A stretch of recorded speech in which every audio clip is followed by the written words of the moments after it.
సేవలో మనసు నిలిపిన రామకోటయ్య గారి దాతృత్వం, వృద్ధురాలికి నవ్యాంధ్ర దివ్యాంగుల సేవా సమితి ద్వారా సహాయం.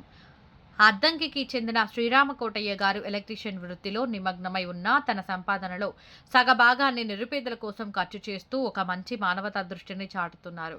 ప్రతి నెల ఒక అర్హుడికి సరుకులు ఇవ్వాలనే సంకల్పంతో నవ్యాంధ్ర దివ్యాంగుల సేవా సమితికి సహాయం చేస్తూ వస్తున్నారు. ఈ నెల ఏప్రిల్ 2025లో కూడా తన దాతృత్వాన్ని కొనసాగిస్తూ రామకోటయ్య గారు ఇచ్చిన సరుకులను సమితి ఫౌండర్ శ్రీ నరసింహారావు గారు నేతృత్వంలో అర్హులకు పంపిణీ చేశారు.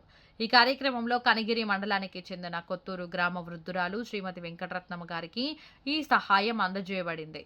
ఆమె పెన్షన్ రూపంలో వచ్చే కొద్దిపాటి డబ్బుతోనే మందులు మరియు భోజనాన్ని సమకూర్చుకోవాల్సిన పరిస్థితిలో బాధపడుతున్నారు. సరుకులు అందుకున్న వెంకటరత్నమ్మ గారు ఎంతో ఆనందం వ్యక్తం చేస్తూ తన గుండె నుండి అభినందనలు తెలిపారు. ఈ మానవతా కార్యక్రమంలో నరసింహారావు, ఆంజనేయులు, శ్రీను, బ్రహ్మారెడ్డి, రాధా తదితరులు పాల్గొన్నారు.